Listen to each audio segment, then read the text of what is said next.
Good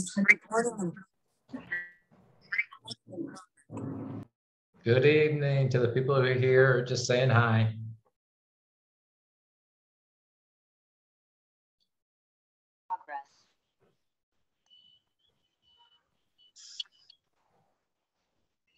Hello, Professor, and everyone. How you doing? Good, thank you. How are you? Pretty good, thanks. Just today, you can believe I just came home 1 hour ago. I just tried to fix my car, a lot of problem. Then I have to send some documents for new house.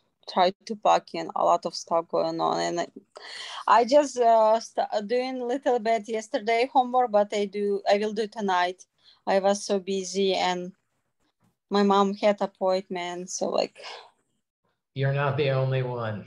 I'm sorry about that, but this, I don't know, right now when you have family member come who doesn't know English and who needs help, it's so hard. I just want to sit nothing, I don't want not eat anything, just rest or sleep. Yeah. So, no, there's no problem at all. I think well, we'll see what happens, but it's only week 3. I think everybody is really tired from doing online school for almost a year now. So I'm not worried about Ina. I'm not worried about it. That's why there's no due dates, by the end of the semester, either we're going to learn it or we're not going to learn it. So however it happens, it's all good. It's all good. I appreciate it. Thank you. Today I'm start from 8.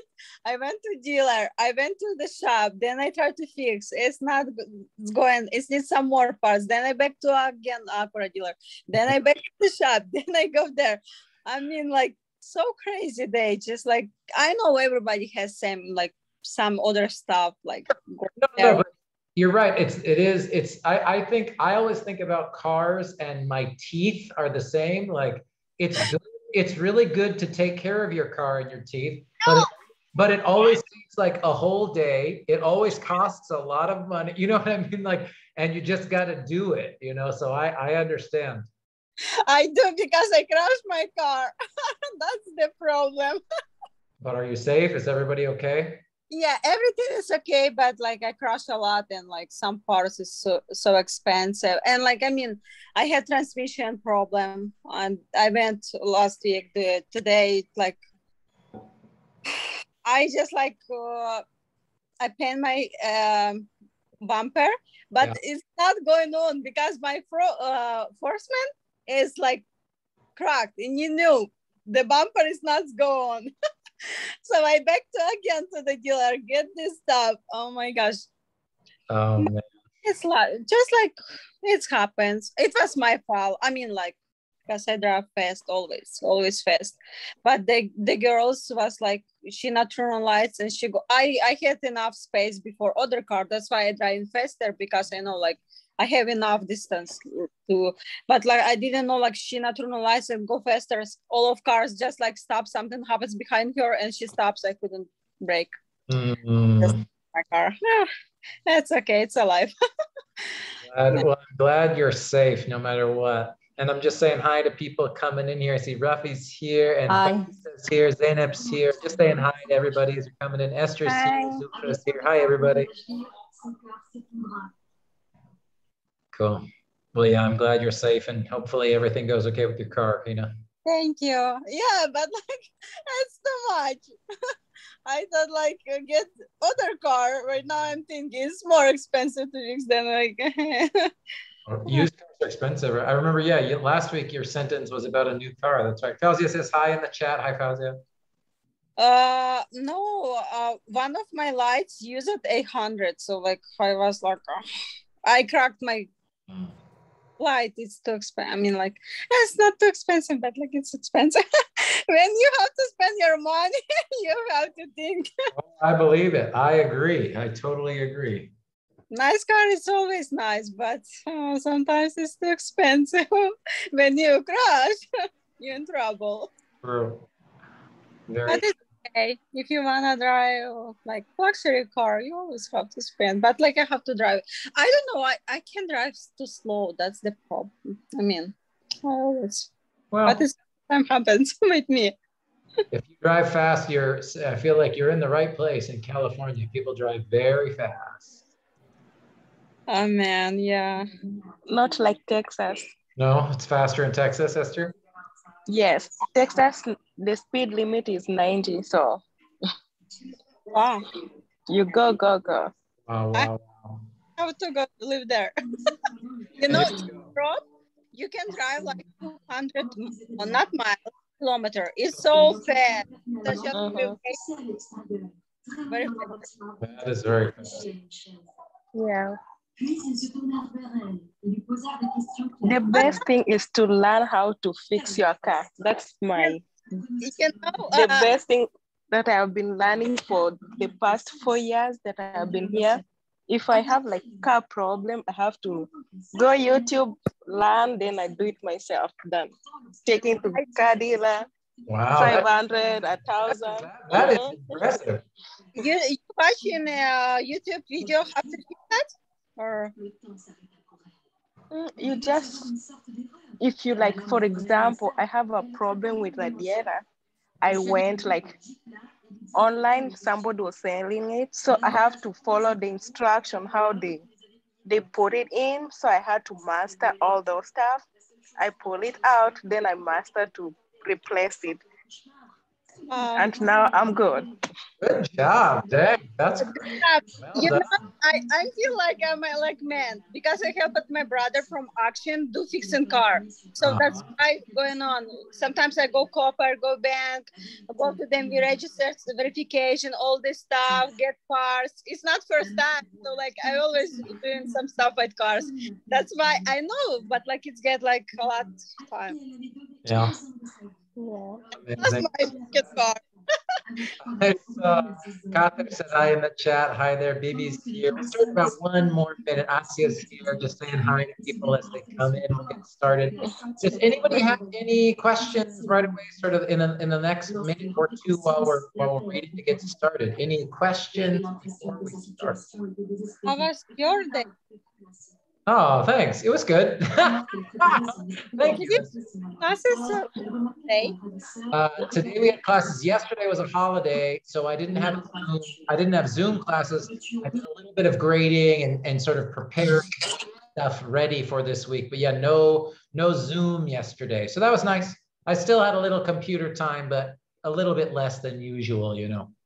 It was nice to read your story about yourself, about nephews. I read it like, hey, good uncle. Who can help like this uncle?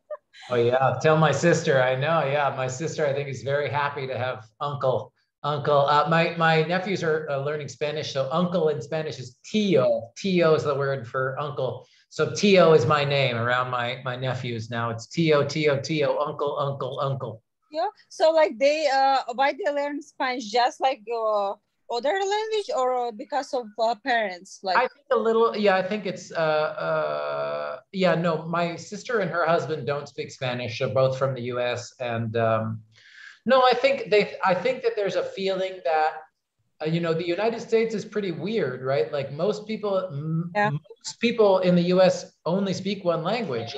Most countries around the world, that's pretty weird. Most other countries, you get at least one and a half, maybe two languages. So I think some American parents are English speaking parents, right, are trying to have their child learn Spanish or Chinese or French or some kind of other language too. So Yeah, that's really good for kids. They like train their memory. It's really nice. Like, and kids actually train like how to. They can be like, how is called polyglot, like who knows couple languages, right?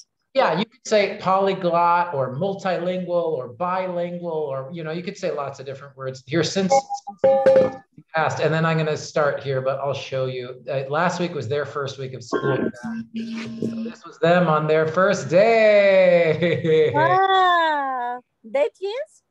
No, no. This is the older one. He just turned 6. His birthday was September 5th. He was very happy. And this is the middle one. He's 4. Let me see if I can find a picture of the baby. The baby's the little blondie California blonde boy. Wow. Oh, here he is. Oh yeah. Hold on. There he is.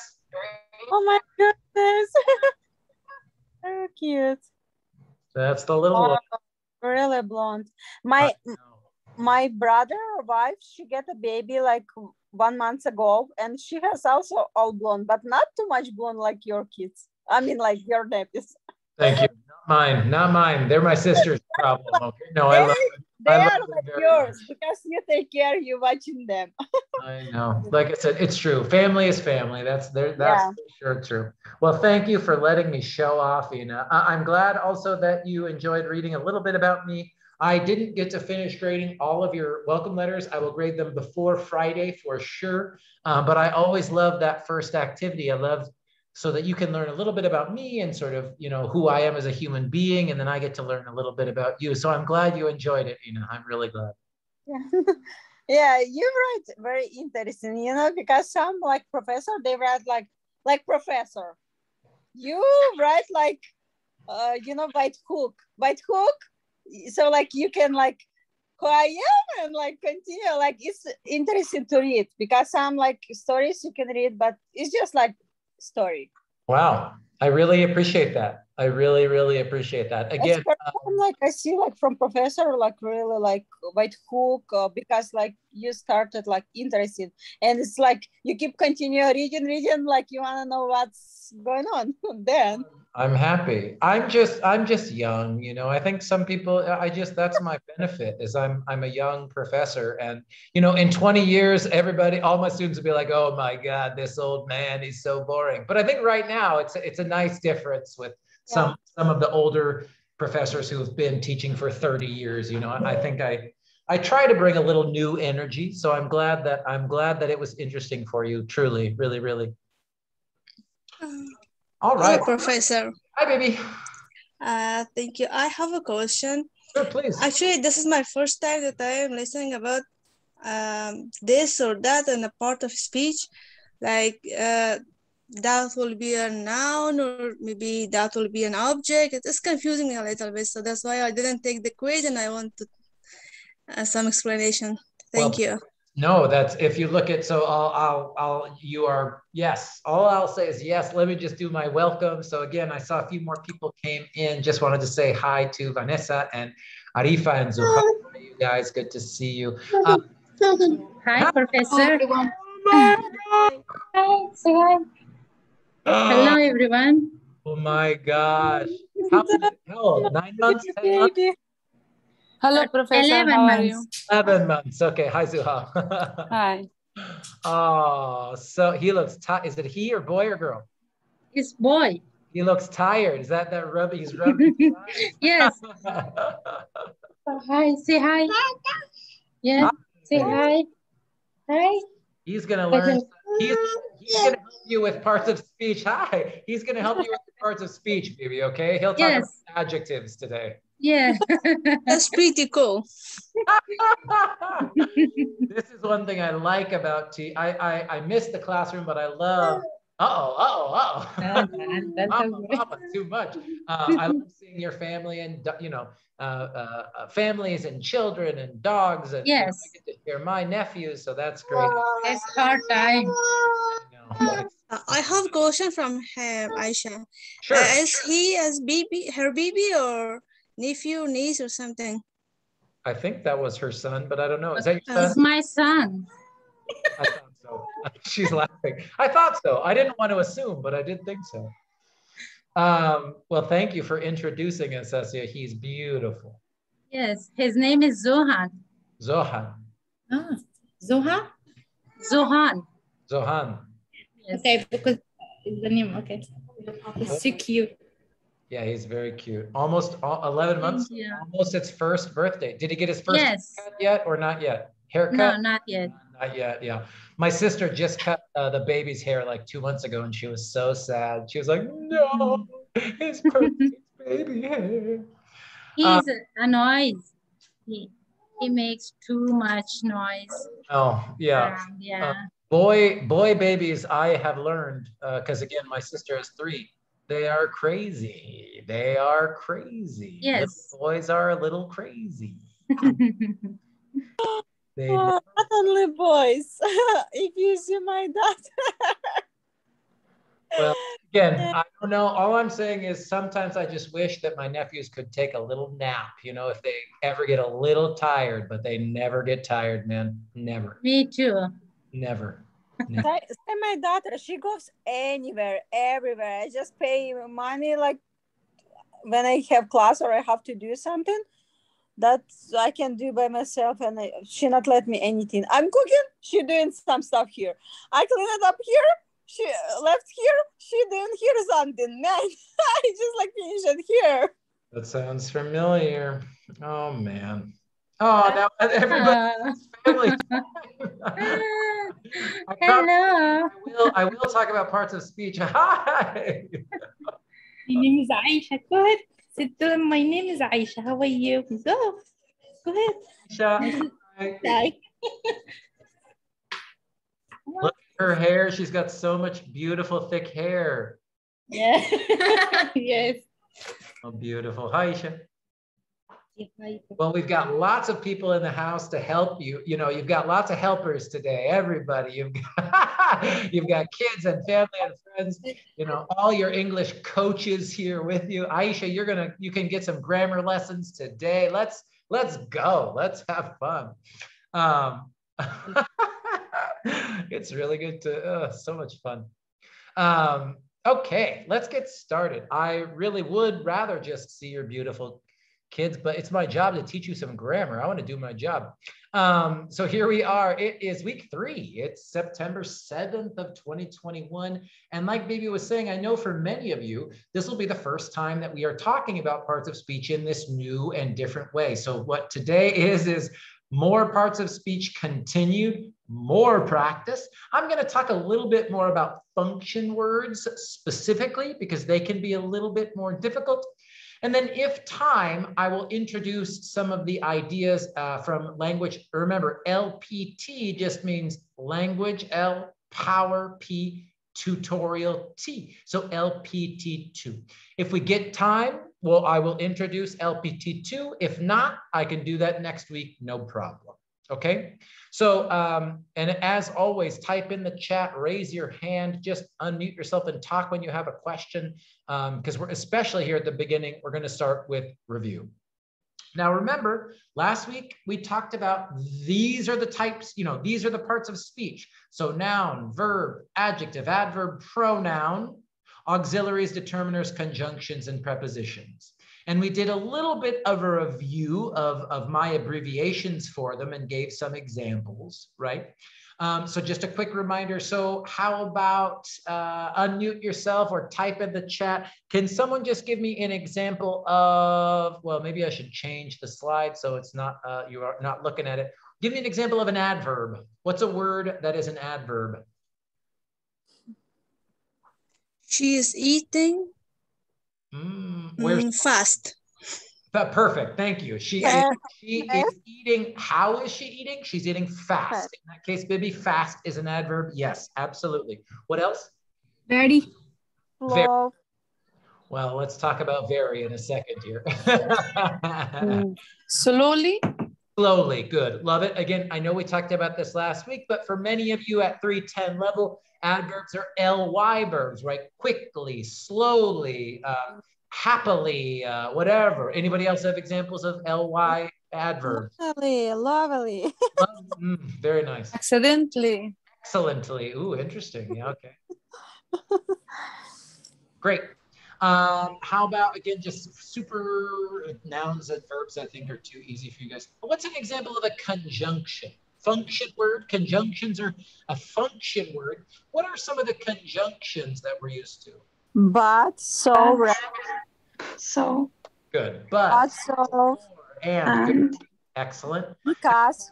I saw Khalida in the chat said carefully as an example of an adverb. Absolutely, Khalida.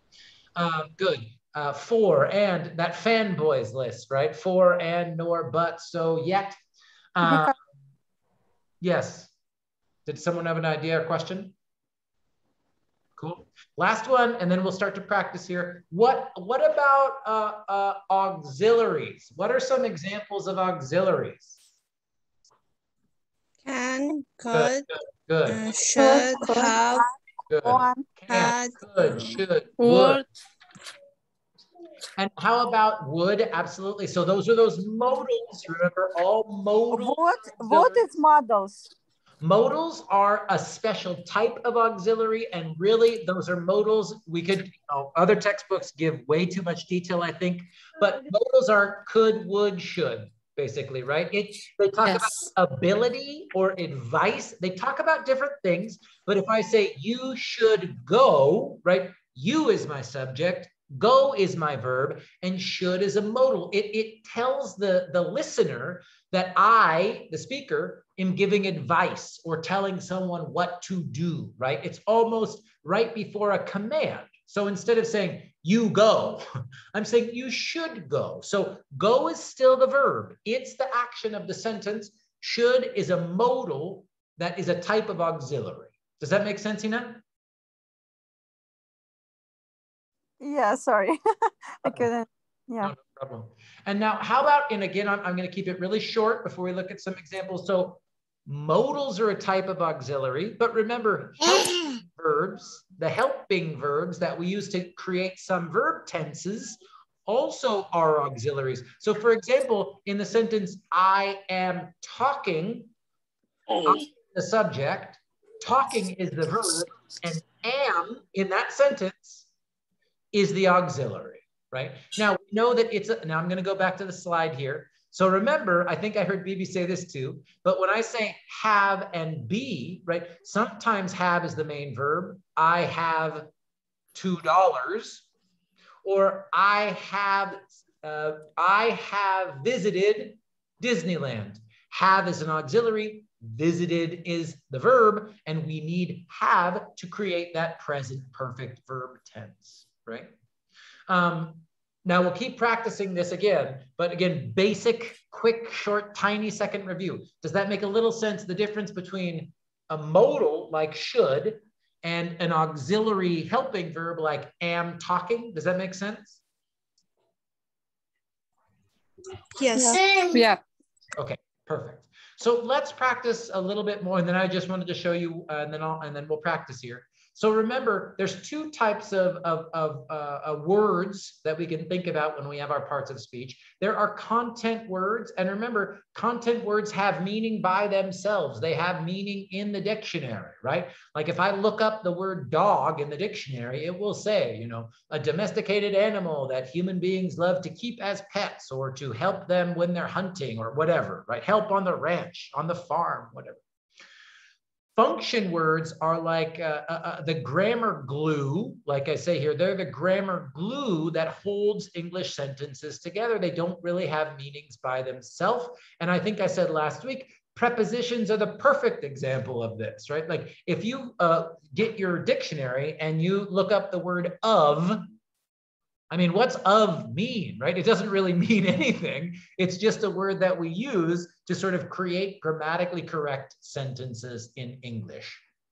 Now, what you saw, if you watched my video for Language Power Tutorial 1, or if you read that first tutorial in your textbook, or if you did both, you know. Excuse me, Professor, I have a question. What does mean grammar glue exactly? Well, there's no grammar glue is like a metaphor, right? It's trying to give you like an image. It's to show you. It's a great question. Let me show you. So I'll give you an example sentence here. What happened? Where did my box go? Ah, there it is. Okay. So for example,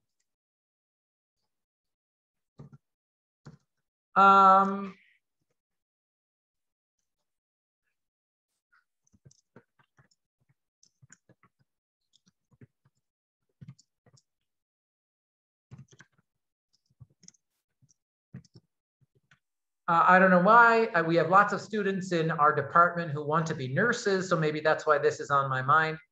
But if again, let's just do this. It's good practice here. I'm going to say content words are, let's say, I need better colors, you guys. Let's say content words are this dark yellow. Function words are this dark blue. Okay, so in this sentence, I always wanted to study English and nursing when I was in college. Let's go with content words. And if you go back to the slide here, remember nouns, verbs, adjectives, adverbs. So what part of speech? Subject. It is a subject. So that means it's a what? Content. It's a, thank you. It's a content word and it's a noun, right? It's a special type of noun. It's a pronoun. Absolutely, right? So it's a content word. So we're going to make this my yellow. How about always? What part of speech? This function. Oh. Before we go content function, let's say what part of speech. Adverb of frequency. Okay, I have a vote for an adverb. Baby says adverb. Does anyone agree? Content. Frequency. Baby, you are the only one, but your confidence is correct. Always is an adverb, right? Because it's modifying, and we looked up the meaning of that word last week. It's giving me more information about this verb wanted, right? It tells me when or for how long, right? So I always wanted, what part of speech here? Verb. Thank you. Past verb. Absolutely. And verbs are content or function. Content. Thank you. And now, how about to study? How about, let's just take one word at a time. To, what part of speech is to usually? It's a preposition.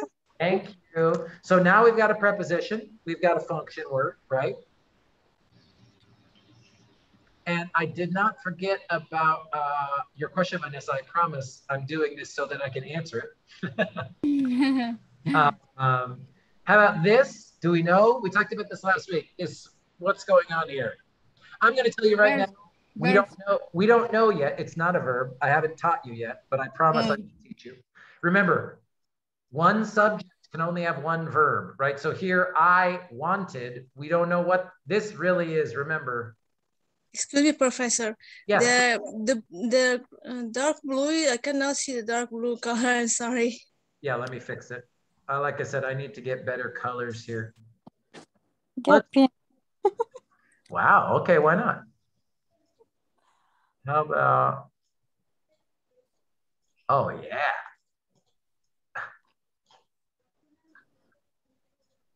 Better. Thank you. So light.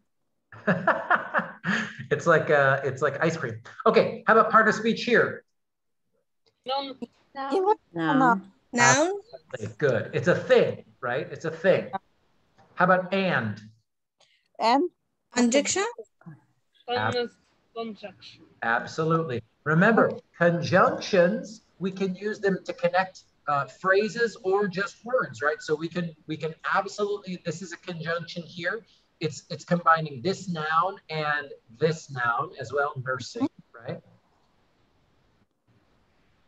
Good. Now, how about when? This one's a little tricky. When it's a yes, no question. How's like call it this word? Clausul. I don't remember. Oh, Vanessa was going Clausel. I love it. Let's come back to when in a second. Cloud. Let's go back to I. What part of speech I? Pronoun. Yep, absolutely. Was? Verb. Absolutely. And Preposition. Yep. And college? No. Noun. Absolutely. Okay, so absolutely. Now again, maybe I'm sort of getting you ready for in 2 or 3 weeks when we talk about clauses, because after we talk about individual words, we can start to talk about clauses and phrases, right? We can talk about groups of words. But if I ask you right away, right, like, how many verbs do I have in this sentence? 2. Yes, I've got 2 verbs. 2 verbs. How many subjects? 2 subjects. I and when. I and I, right? I always wanted when I was in college. Yeah. Now, so here's something that I'll tell you right now. This now we could call this an adverb because it's telling me about when I did something. We could say that it modifies the verb. we could have, we will have interesting conversations about this, okay? But right now, I need you to see just, again, you'll see me say this many times, planting the seed, and we'll talk about it more in 2 weeks. If I've got 2 verbs and 2 subjects, I always wanted and I was, in English, you must, if you're going to put that in the same sentence, you've got to have a conjunction, right? And adverbs, subordinators, coordinating conjunctions, blah, blah, blah. We're going to learn all about that in a few weeks. But this word when is the word that links our 2 clauses. When is connecting these 2 clauses and allows us to have one subject before the word when and another subject after the word when. Okay, and now I'm going to answer Vanessa's question after I show you this. I always wanted to study English and nursing when I was in college. Great. Okay, so Vanessa's great question was, what does it mean, grammar glue, right? What does that mean? It means, imagine if I took out all of the function words and I said the sentence like this.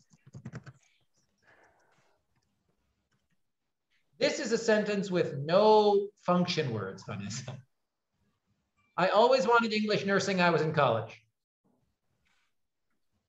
And you see, hopefully it's like, well, I don't even really know the meaning of that sentence, right? And that's the whole point, right? Like, you've got lots of words that have clear and specific meaning. I have an idea in my head when you say nursing. When you say college, I have an idea in my head. I know what nursing is. But without the function words to actually like put them into a clear sentence with a specific meaning, there's nothing to hold that sentence together. So that's what I mean by like glue, right? The glue words are the little tiny grammar words that put the content words together to give a sentence meaning. Does that make sense, Vanessa?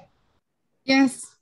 Yeah, and I guess maybe you'll start to do, I won't make you do this for homework, but if you think about it, right, start to look at a sentence and ask yourself, like, what would happen if I took out that function word, right? Like, what would happen if I got rid of all the conjunctions and all the prepositions, right? Like, in English, it would be a little, the meaning would be unclear. You know what I mean? The meaning of the sentences probably wouldn't be very clear. Great, and that's why. Oh, yeah. Excuse me. Please, Rafi. I have a question about part of a speech. Is it necessary to know, for example, is content or it is function, or we should just know, I mean, should I know the analyze the sentence? This part is what content, or this part is function, or no? Should I realize where we should use the proper word? A great question. And for anybody else thinking that question, I will say in about 3 weeks, right after the first big assignment, we won't do this, right? Like, this is to get you ready to be able to analyze full, long sentences. But the thing about it is, if students don't feel comfortable identifying a conjunction, or if students, especially if students don't feel comfortable with verbs, it is very difficult to write long, interesting, complex English sentences, especially academic writing style sentences. So if you think about reading and writing as 2 different skills, Rafi, right now, this is kind of more like a reading activity. I'm trying to force you to notice things when you look at English sentences.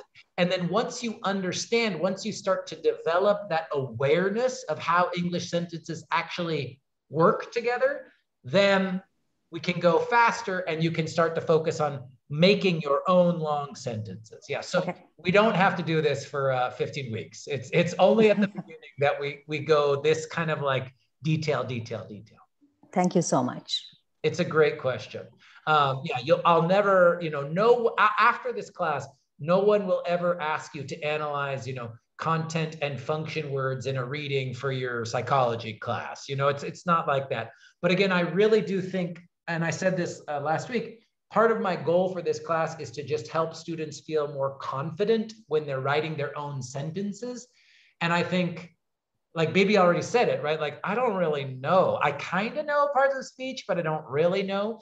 And in my experience, I find that after about 3 or 4 weeks, then you get some of that confidence, right? You're like, oh yeah, I mean, that's clearly that's clearly a pronoun. Like that confidence, it just sort of helps you as you go forward. Yeah, but Thank you. yeah, it's a very, what would I say? It's a small detail, it is a very like really detailed way to think about language. So cool.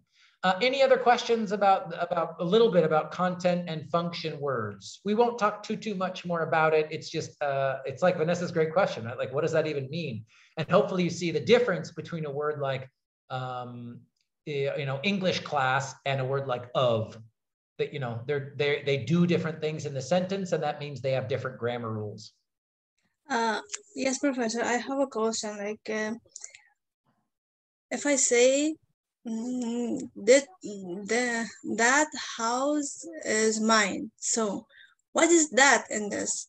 That house is a noun, and what's that? Or if I say, yeah. I've got some example sentences for practicing too, but let's use your great example. So since it's your great example, I'm going to make you answer some of this. Where's this? I'll make you answer just one question. Where's the subject? I think subject is a house. Yes. That house. No house. I agree. No. Yep. Where's the verb? Is. Yep. Now, you're asking about these other two words, right? What's going on here? That and that. Yeah. What part of speech is this? Demonstrative? I think it's... But we already call it, that's more examples of this, you guys. Remember, I said I'm going to talk about function words a little bit more today. Determiners, determiner. I will, when I'm grading your work, I'll put DET if there's a determiner error. These include our articles, done some. You'll get a lot more practice with the articles in a little while here, but it also includes things that modify my noun that's not quite an adjective, right? So that house, which house? And in fact, oh, it's so tricky. Let me show you one thing. Hold on.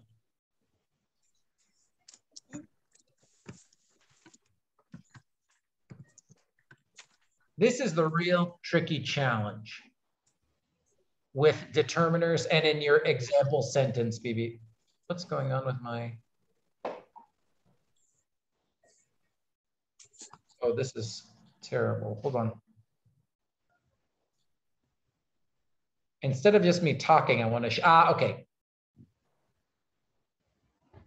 Okay. Now, if you look at this chart, and we'll talk about this more next week, I've got this in a different PowerPoint, not in today's, but this gets really tricky, the difference between a possessive determiner like my and a possessive pronoun like mine. For example, let's say this, big house is mine.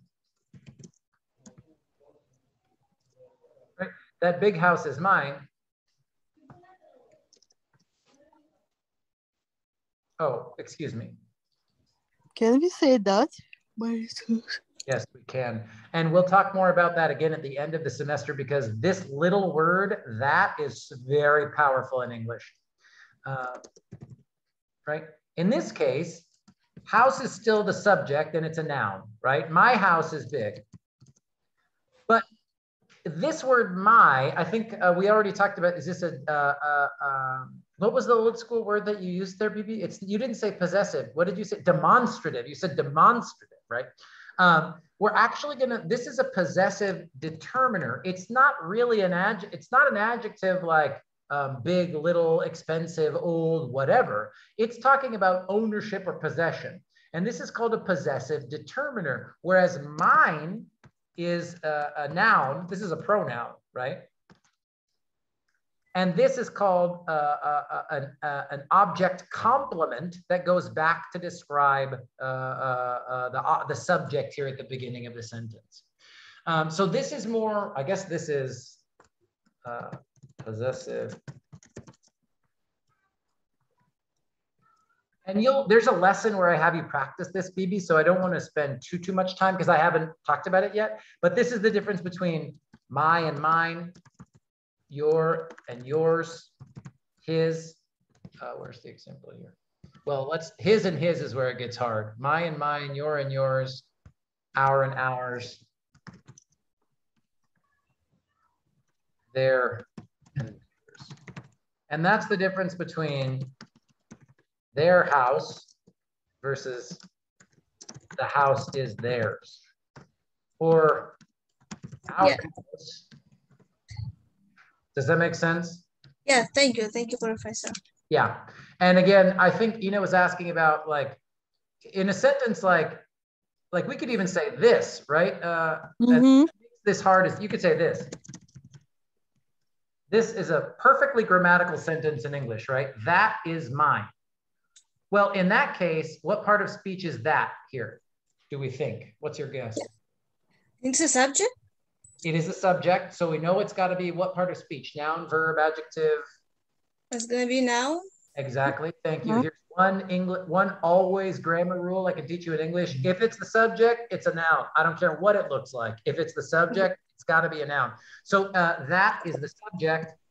Well, and so is this I guess our only question left is this a noun or a pronoun? Which one? That is mine. Yeah, this is pronoun.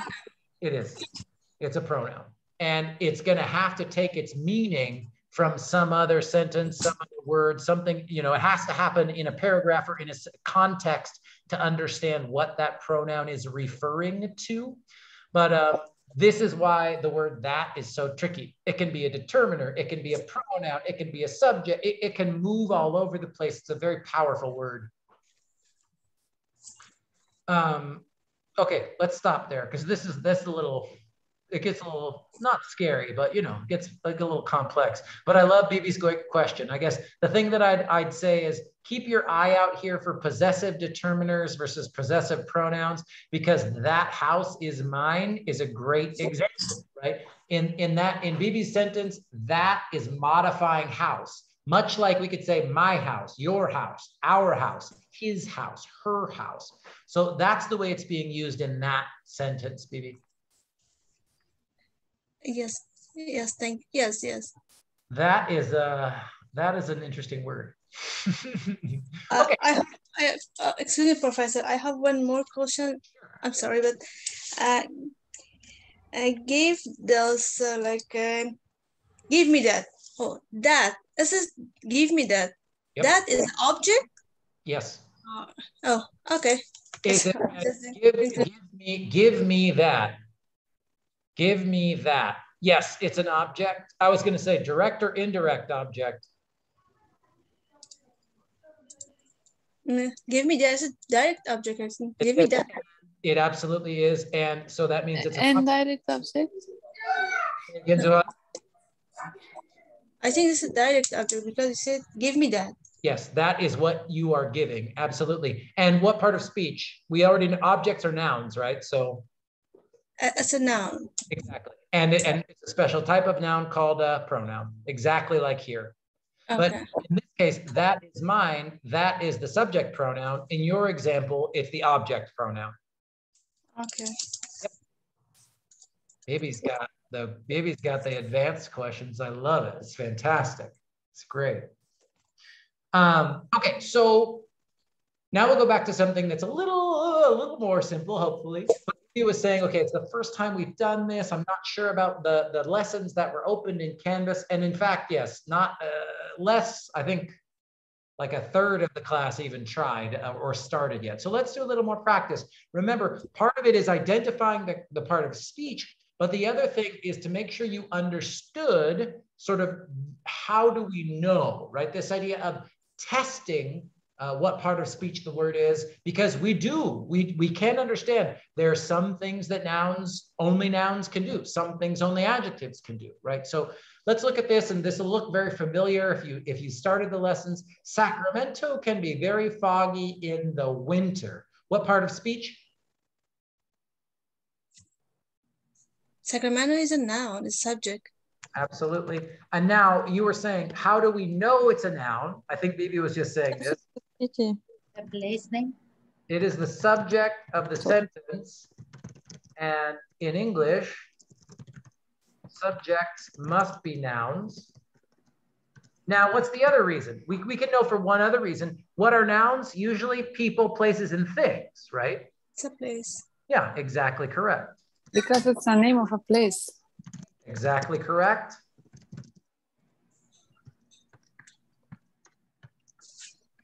So again, so if you're looking at the lessons that are in Canvas to practice LPT1, this is all that I'm really asking you to do, right? Tell me the part of speech and then something like this, right? Something where you explain to me, how do you know, right? Because again, this is like to Rafi's question, right?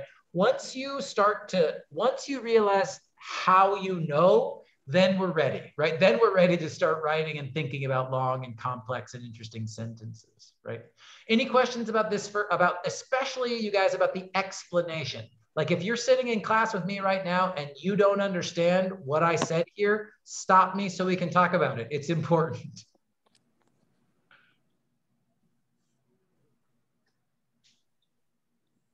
No, everything is good.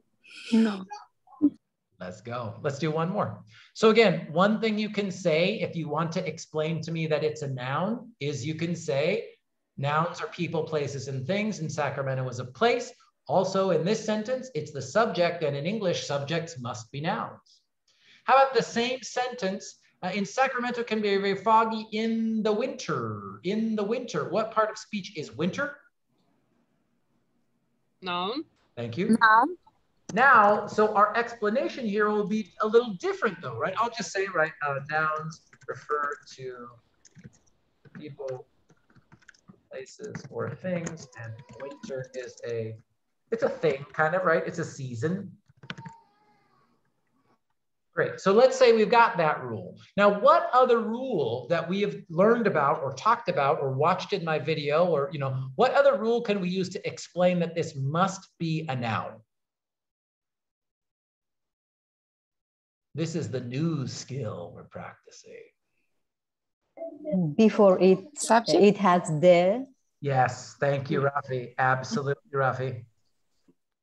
Also, winter is preceded. Preceded is just a fancy academic word to say comes before, right? Winter is preceded by an article.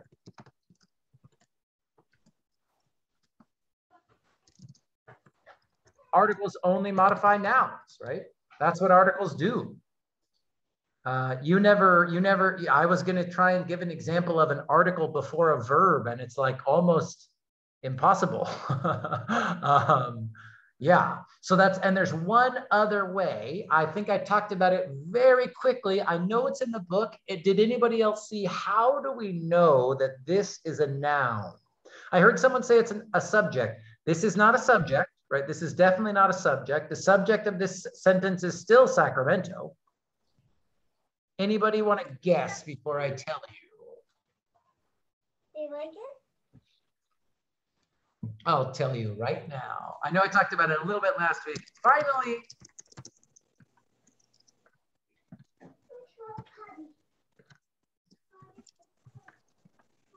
right? Finally, it's the object of a prepositional phrase in the winter, and all objects are nouns. And here's another sort of always rule that I can teach you. So if you look at prepositional phrases, I mean, like these are patterns that usually students can start to see pretty quickly, right? In the car, on the beach, by the bed. Okay, in the car, by the beach, on the bed. What part of speech is car? Noun. Thank you. What part of speech is beach? Noun. Noun. What part of speech is bed? Noun. And for all these examples, you guys, this explanation for why winter is a noun is the same explanation for in the car, on the beach, by the bed. These are prepositional phrases. And again, I think, maybe I didn't show you the formula last week, but it's preposition plus article. So we could say determiner plus noun. That's what a prepositional phrase is by definition in English, right? So if you're this can really help you guys as you're looking at your own writing, thinking about your own speaking, right? This is the formula for prepositional phrases. First the preposition, then the determiner, then the noun. In preposition, the determiner, car, noun. And this is a prepositional phrase, and all prepositional phrases must take a noun as an object. That's, you see why they end with these nouns, right? In the car, by the bed, on the beach. Does that make sense? Yes. Good. Eunice says yes. Anybody else? Yes. Yes. Cool. I love it. So again, I want to show you some of the always rules first, because then again, you can feel confident, right? Like if you see a prepositional phrase with a noun at the end, that's called the object of the prepositional phrase. It's got to be a noun. And you can kind of guess that it's got to be a determiner and it's got to be a preposition before the noun, right? Before the noun. Cool. All right, same sentence. How about this one? Sacramento can be very foggy in the winter. Very is adverb. Go on. Do you have any other ideas, opinions? Very is verb. Very is a verb. Yes, adjective. Adjective. Yeah, usually students want to say adjective or adverb. Bibi, it sounds like maybe you did the reading or watched the video. Can you tell me why you think it's an adverb? Because it is described. Sacramento can be described the weather and the winter. Yes. How is it? The weather. Good. I was going to say, let's do this first. What's this? Foggy. What part of speech is foggy? It's an adjective. Absolutely. Yes, describe the adjective. Yes. Yeah, adjective. Describing adjective. Exactly. Because if I very say this, right, everybody? I could say Sacramento can be, and then here I have Sacramento. We'll talk about this in a second. And then I've got my verb be, and then foggy is an adjective, right? Just like last week I was saying, she is tall. I am happy. Okay, well, tall describes she. It's an adjective. Happy describes I. It is an adjective, right? So foggy is definitely an adjective. We've got very before it. What is very doing in this sentence? What is it modifying? Let me say that. It shows how is it. How foggy is it? Yep.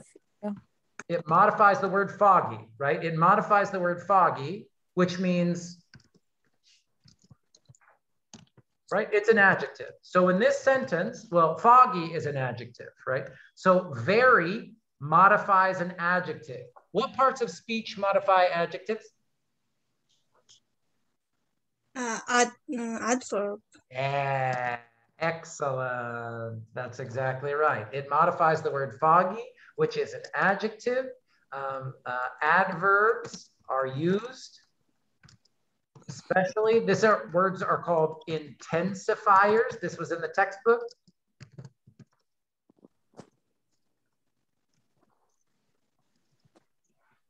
Yes. Usually what happens is you guys, your understanding of adverbs is going to change a lot in this class, because most ESL textbooks just teach students adverbs end in ly. Well, many do, but adverbs are really powerful, really strong, and we use them in lots of different ways. Now, again, like Rafi was saying, it's not going to matter, right? Like whether you understand the difference between an intensifier, and if you wanted to call this two adjectives, right? Very is modifying foggy, which modifies the noun. Again, 3 or 4 weeks from now, it really doesn't matter. But I really do need you to understand that some words can even modify adjectives, right? We can say, even if you said this, I'll give you another example that will probably feel a little more familiar. I am happy. What part of speech is happy? It's I am. happy. So I describe Adjective. Absolutely. adjective. Yeah, absolutely. And now if I look at this one, I am extremely happy, right? Now I've got a word that ends in ly. It clearly is giving me more information about how happy I am. So this is another example of, it's an adverb of an intensifier. So again, intensifier just means how happy, how strong, how big, how whatever, right? Intensifier adverb. And again, sometimes it might just look like very, like in this one, right? Sometimes you might get a word with an ly, like extremely. Does that example help a little bit for intensifiers there? Yes. Yes, thank you. Perfect. I got two more with this sentence. I think I already showed. Oh, so what would I say again, I wanted to be clear here. The explanation is what matters to me the most. Explanation. So it modifies the word foggy, which is an adjective. Adverbs, especially intensifiers, modify adjectives and other adverbs. This, again, this explanation would be a great explanation for adverbs in lots of different example sentences, right? But this is what I really want you to understand. That's what these lessons are for, right? It's sort of, the book's going to show you the rules about how we use these parts of speech. And the lessons are going to help you practice memorizing those rules and understanding those rules. Okay? Excuse me, Professor. When I took the test, I didn't write too much. I just write just as an adverb because it's describe foggy, and that's it. I just write just one and that's one good. sentence. You'll see my teacher brain. I love the word modify, but if it's clear to me, and again, if I take points off, you can always go back and resubmit it for a higher grade. So if you feel like you made a mistake or I take a point off or two, whatever, you have pretty much unlimited attempts. You can go back and get the points if you really want. Okay, but it's great if I say it. It modifies an adjective. Okay, thank you. Yeah, I mean, that's what adverbs do, especially intensifiers. Okay, how about this one? Sacramento can be very foggy in the winter. Part of speech for in. Preposition. It's a proposition of object. Proposition of object. In the winter. Yeah, I don't want to talk about objects for a second. First, Bibi, let's talk about how do we know this is a preposition? Because it's come between the adjective and the noun. Yeah, it's tricky. I was going to say it's tricky. So this is kind of like the slide that I just showed you here, you guys, right? This one about the prepositional phrases about winter. So one easy way we know this is it begins a prepositional phrase, right? And you'll start to see how common prepositional phrases are. Prepositional phrases always begin with a preposition. So one easy way we know that this is a preposition is that it begins a prepositional phrase, right? Anything else or any other things people remember from the textbook about prepositions?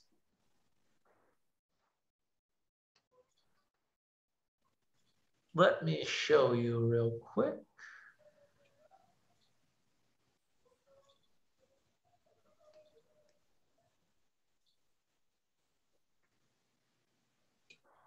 So again, here's textbook. If you guys have seen this or done it yet or whatever, wherever you guys are, I really hope that you'll have time to go through and complete the activities. But as it says here, again, it's kind of a boring thing to say. Excuse me, I got that free version. This is here on page 8 of the PDF, I think, right up here, page 8. Prepositions are signal words that begin a prepositional phrase. A prepositional phrase is a preposition followed by a noun phrase. While prepositional phrases usually are not grammatically complicated, they're important as building blocks of more complex, sophisticated sentences. This was like the great question from Vanessa earlier, right? So the woman in the green dress, I was going to lower your grade, but under the circumstances, I'll be able to work on the paper more during the semester.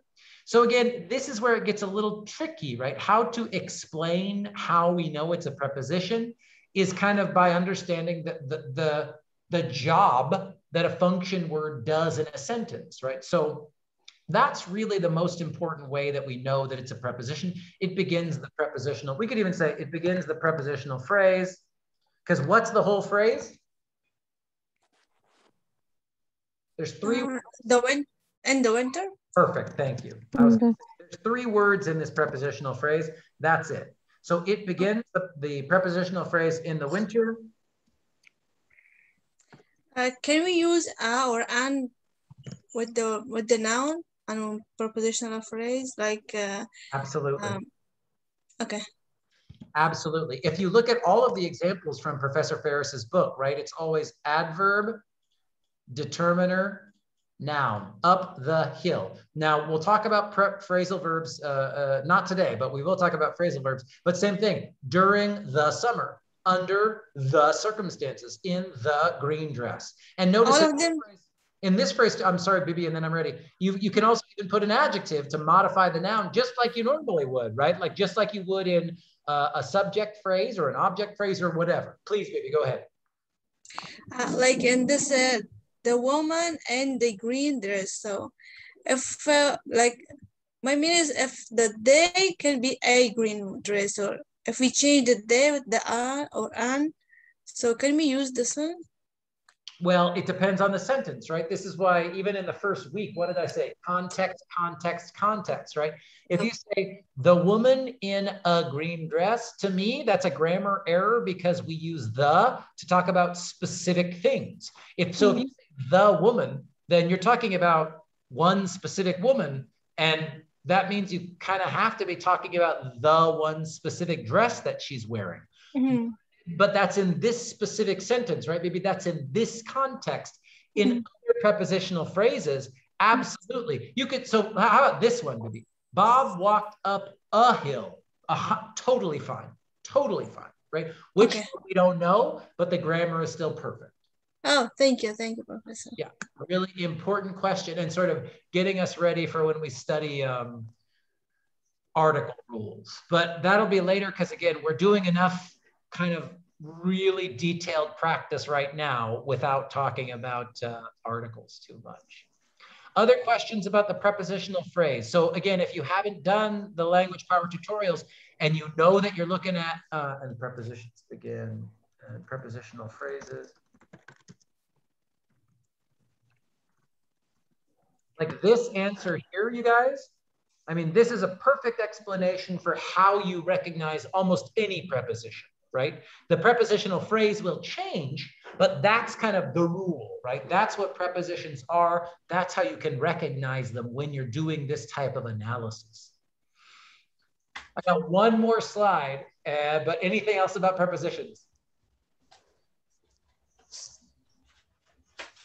Cool. How about this one? Sacramento can be very foggy in the winter. What do we got?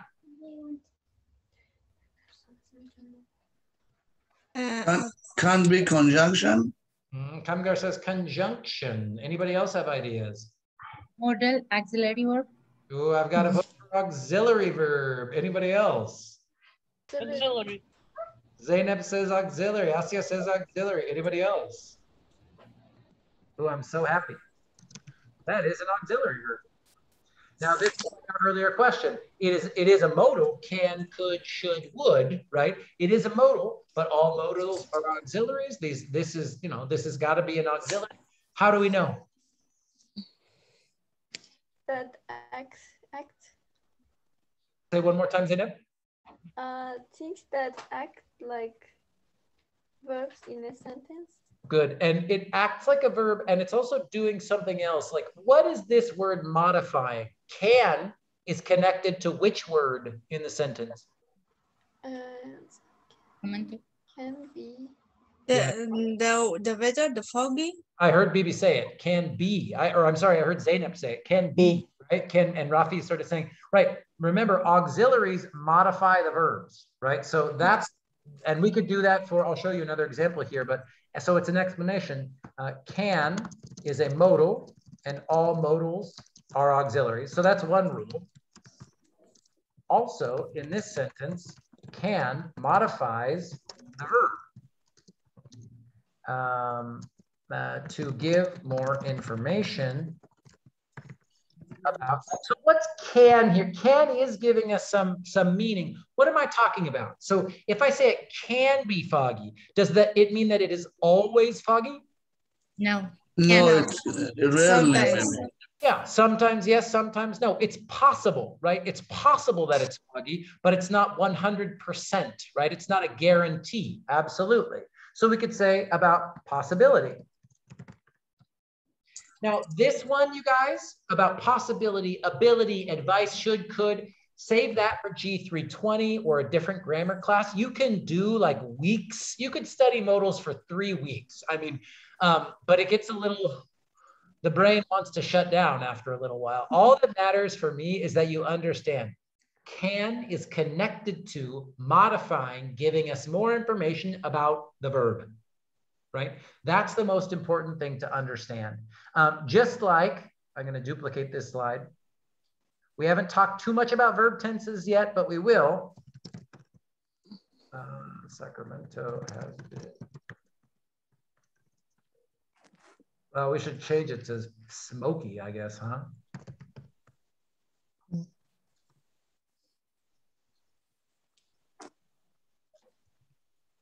What's going on with has here? Is auxiliary? Yes, it is. Yeah. And why? Now, this is a little bit different than the one than this slide that I just showed you with a modal. Why is this an auxiliary here? Because it's before the being and it's perfect tense. Oh, good. It's a what tense in particular is this? Has been. This is present perfect. Present perfect. Present. From Kamgar, absolutely.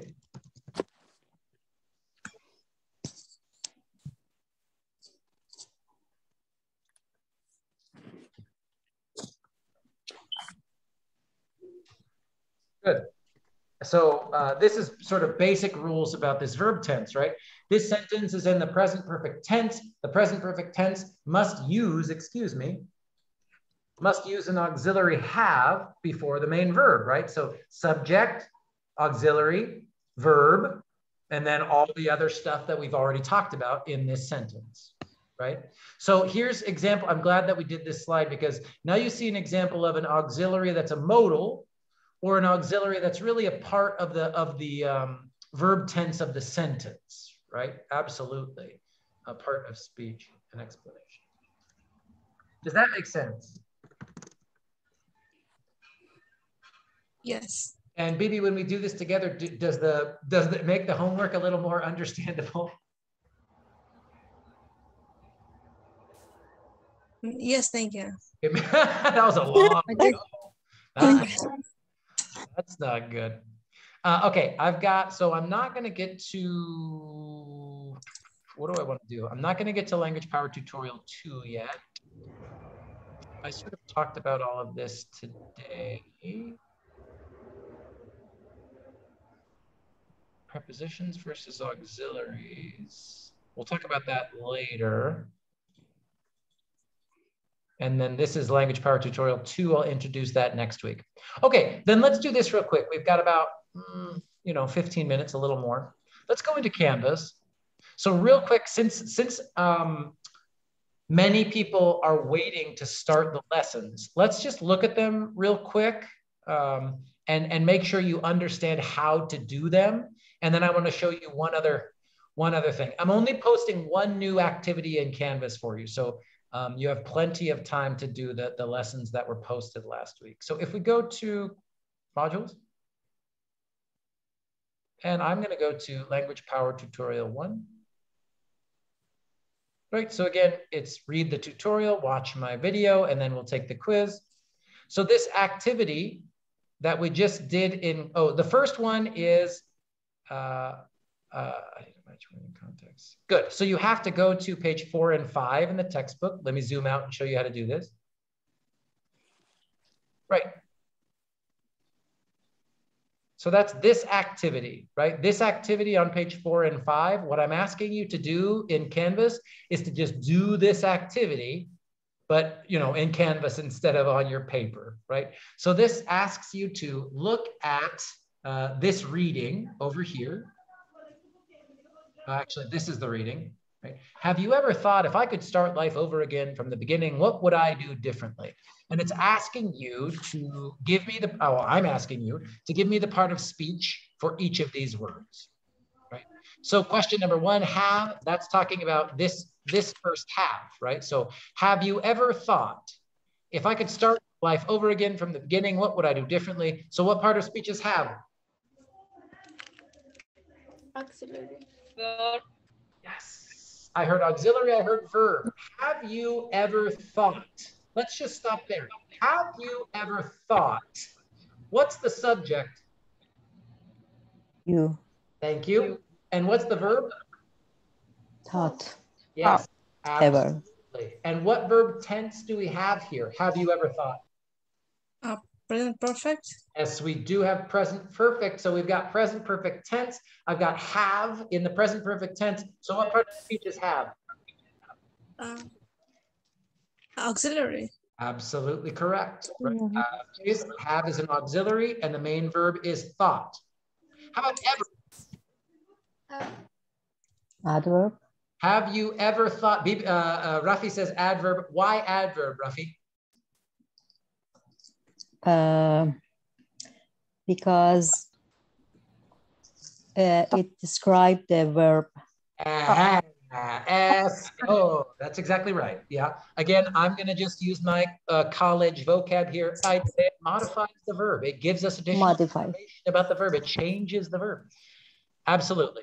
So that's how to do this activity. And you've got 2 free points there. Any questions about the instructions for this lesson? I hope it's clear. Excuse me. Please, Rafi. I have a question about part of a speech. For example, one word can be have two role at the same time in the sentence. Do you have an example? I'll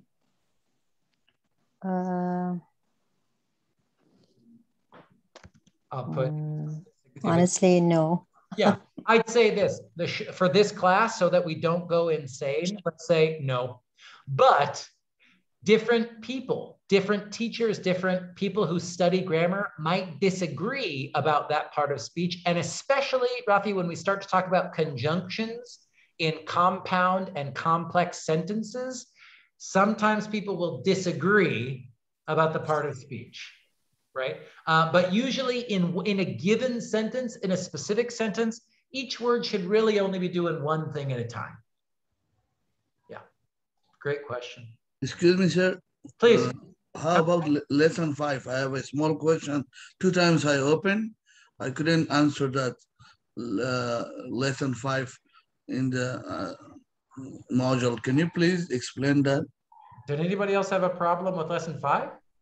Lesson 5 is all about the syllabus. So usually when students are confused about lesson 5, that means you need to go back to the home page and open the syllabus, right? So when it says Appendix A and Appendix B, I'm going to just open it from where I have it on my computer here. But that means you need to go to the syllabus, and it starts on page 3. So to complete lesson 5, you've got to read all this stuff.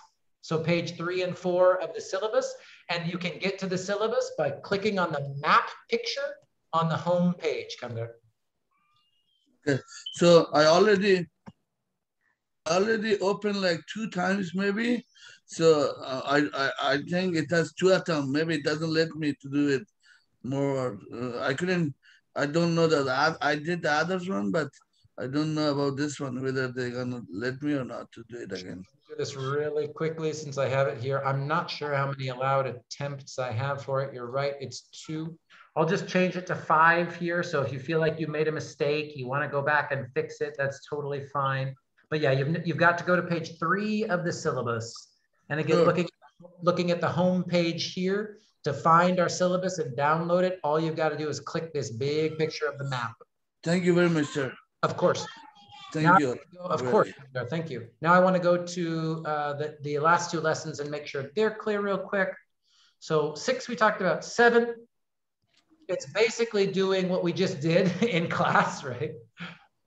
So hopefully this will be clear since we did a lot of it together, right? Same thing. So when you go to type in your answer, same like we just did in class, right? You could say part of speech, POS, or part of speech, whatever you want. And this one is noun, and then explanation, just like we did, oh, excuse me. Just like we did up here in class, right? You could say something like, it is the subject of the sentence. And in English, subjects must be nouns, right? So that's what I'm asking you to do here in lesson 7 for these 10 words. Make sense? Yes. Cool. And that's why I wanted to do that today as a way to review and to show you sort of how to finish that lesson. And then we've got one more to show you. Tutorial 3. It's the exact same thing, but of course, in this one, we're looking at function words and not at content words, right? So lesson 7 is all about practice with content words. Lesson 8 is all about practice with function words, and we got to look at both of them, right? So that's why if you're looking at this slide, you guys in the review, where I sort of say, how do you explain what a preposition is? Well, you know, all you'd have to do is use this example as your explanation for how do you know it's a preposition? Well, it begins a prepositional phrase. Cool. Any questions about how to do lesson 8?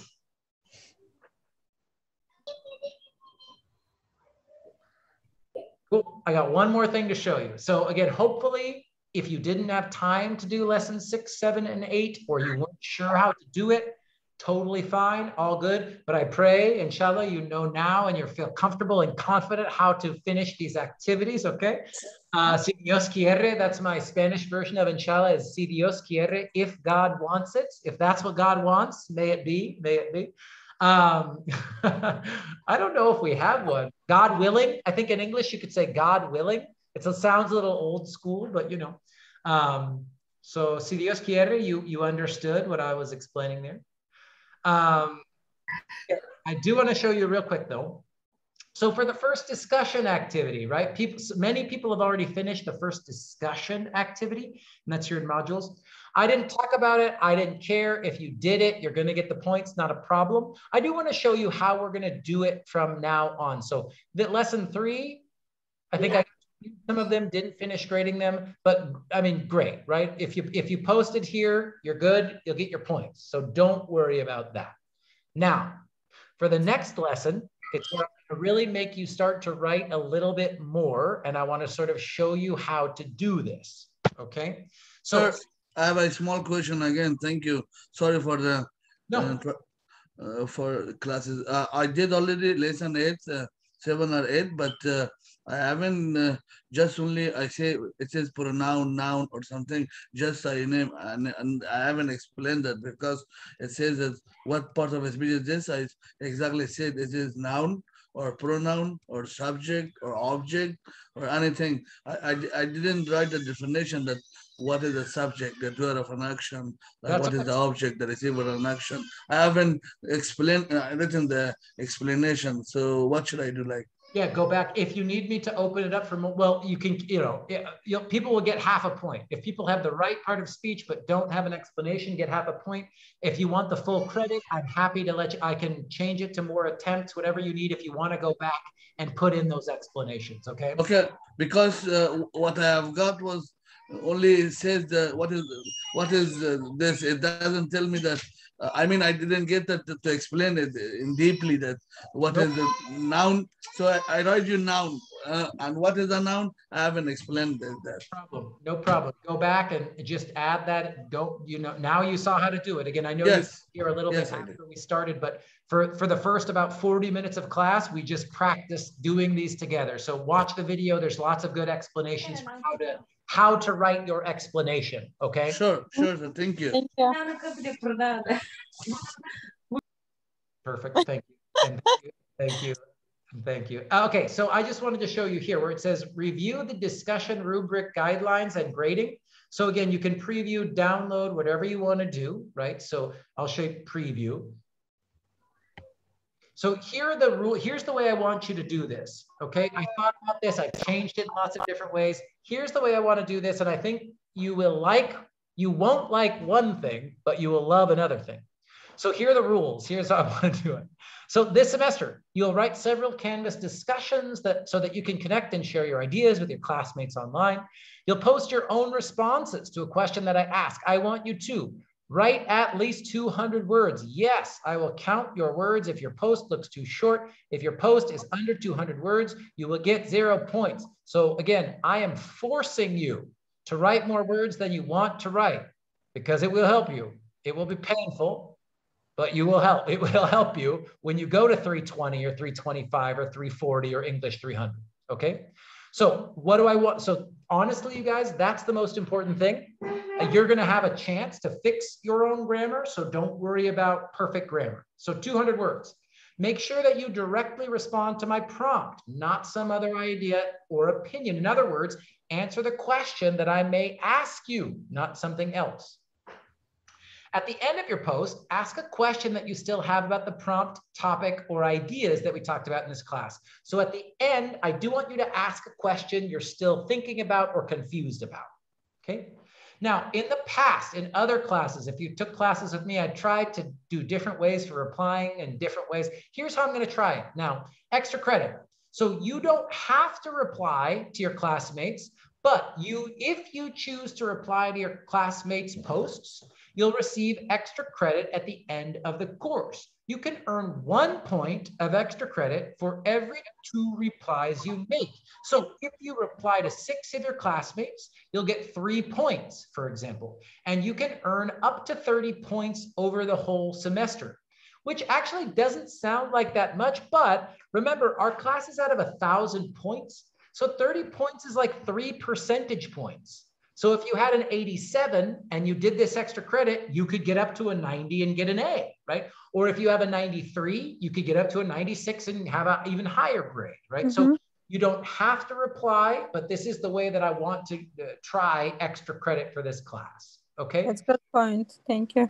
Of course. And as I say here, each discussion is worth 20 points. And as you can see here, the most important thing for getting your points, you guys, just, I'll always be honest with you, is write 200 words and follow the instructions. If you do that, I'll give you the points, okay? Now I want to show you an example here, and then we'll finish. Any questions about these rules, instructions, anything? Remember, first discussion doesn't matter, you're getting your points. But starting with this discussion, I'm going to show you now, I want to follow these rules that are on the screen. So any questions at all? No, thank you. Cool. No, thank you. I love it. So here's what I'm asking you to do for discussion 9. So review the discussion guidelines. We just did that. Read the prompt below. The prompt just means the thing that I ask you to write about, and then answer the questions, right? So here, it says, so far, we've studied the parts of speech. We've also learned that in order to truly understand English grammar, we must look at words, phrases, and clauses in context. What is something new you've learned about English grammar by thinking about parts of speech in context? How do you think this can help with your writing and speaking? So here's my answer. And again, this is I wrote a little more than 200 words, right? I think I have like 250. Let me see. I've got 289 actually. So if you look at that and you're scared, that's almost 100 more words than you really need. But here's just something I wrote, right? This is not a right or wrong answer. This is just your feelings. And I was talking about my experience teaching. So I wrote, every time that I teach this class, I learn something new. For example, this year I really enjoyed our discussion about word order in different languages. I did not know that Arabic was a verb, subject, object language, meaning that the verb comes first in the sentence. This made me think about English commands, such as open the door or turn in your homework. Those sentences look like they start with a verb, even though English is a subject, verb, object language. I thought that was very interesting. Thank you for muting. I also learned that Russian and many of the Russian-based languages can sometimes be a very regular subject, verb, object language. I thought that it was much more common for Russian writers to move words around all over the sentence. However, I now know that this is something that Russian writers can do, but it doesn't mean they always do that. I'm still learning about Russian, Arabic, Persian, and Pashto because I'm still new to ARC. When I taught in the Bay Area, I had many Spanish and Chinese speakers, so I learned about the structure of these two languages. Now that I'm in my third year at ARC, I'm getting more comfortable with some of the languages spoken by many of the students in our ESL classes. As always, learning about my students' first languages and how they are both similar and different to English helps me to be a better grammar teacher. Question, I still think that teaching students about object phrases is difficult. For example, look at this sentence. My daughter went to Lake Tahoe. In this case, there is no object in the sentence, but do you all understand why to Lake Tahoe isn't an object phrase? It's still tricky, right? So again, you don't need to answer other students' questions. You don't need to ask the type of question I just did. You just need to write 200 words to answer my question and then finish with something that you're still thinking about or want to know more info about. That's all you need to do for this discussion that's now in Canvas and for the rest of the discussions for the entire semester. We won't do one every week, by the way, you guys. We'll only do 6 or 7 of them over the semester. But when we do, this is how we're going to do it. Questions? I know we're a little bit over time, but I want to make sure if people have questions about what to do, how to do it.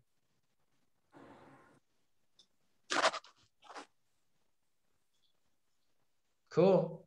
Well, I'll talk about Language Power Tutorial 2 next week, but the only thing that I said is if you're not done with lessons 1 through 8, go ahead and go back, revise, resubmit, whatever you need. Finish lesson 9 if you can. And this is read and watch my video. This is only if you're going fast. If you're going fast, enjoy. But if you're done with lessons 1 through 8 and you want to get ready, like prepared, you can start to read or watch my videos for Language Power Tutorial 2. Okay. And next week, we'll continue to talk about parts of speech, but we're really going to start to connect phrases and clauses, because that's when we can start to talk about sentences. And that's when things really get, a little less detailed, So I'm going to stop the recording now, but I can stay for a few minutes if people have questions before I go to my next class. Let me stop the recording.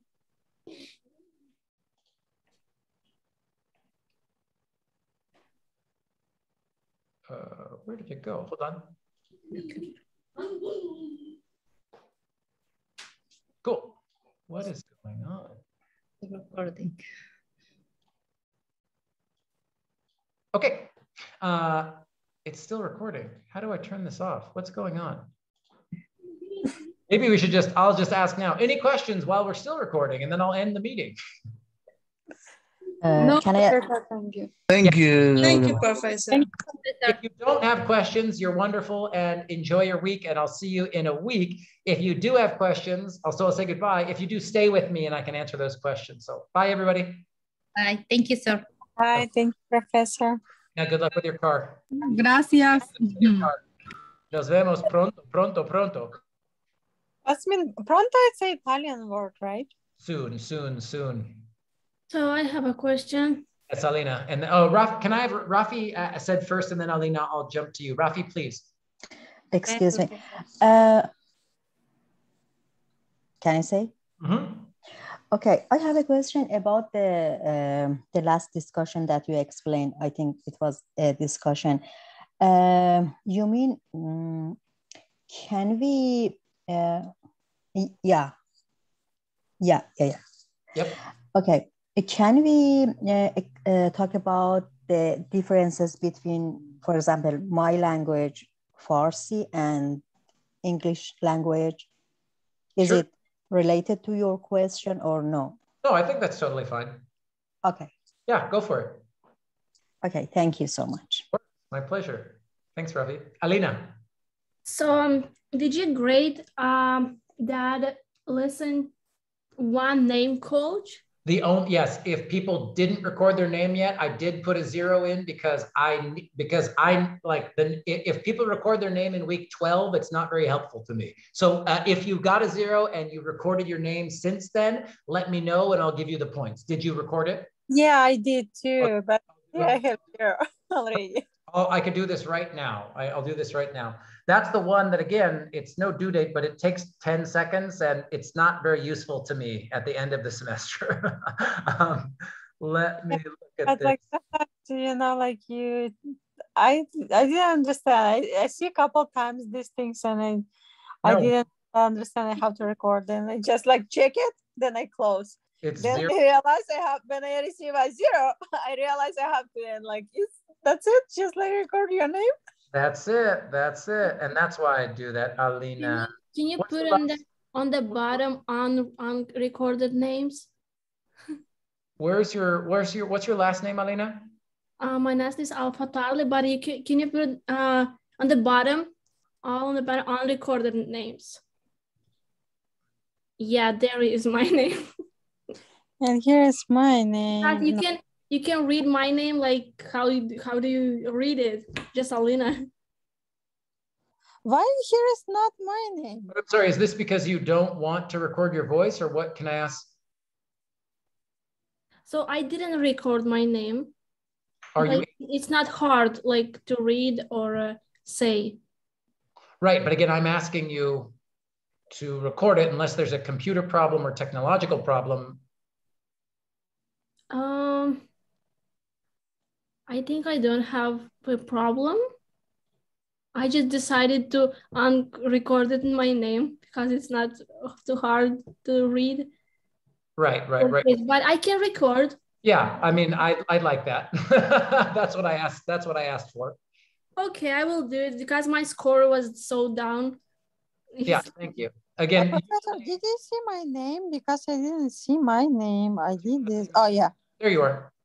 Yeah. I'll update yours. And then Alina, unless there's some computer problem or I know I'm still recording. So if there's something else going on, send me a text or an email, we can work it out. But again, it takes like 10 seconds and it's something that's important to me. So if you're able to do it, I'd love for you to do it and I'll give you the points. Okay, thank you. Of course. And I'm going to leave. I don't want to leave too fast, Ina, but I got to go because I got classes. Okay, bye-bye. No, I just want to hear about this. Bye. Have a good day.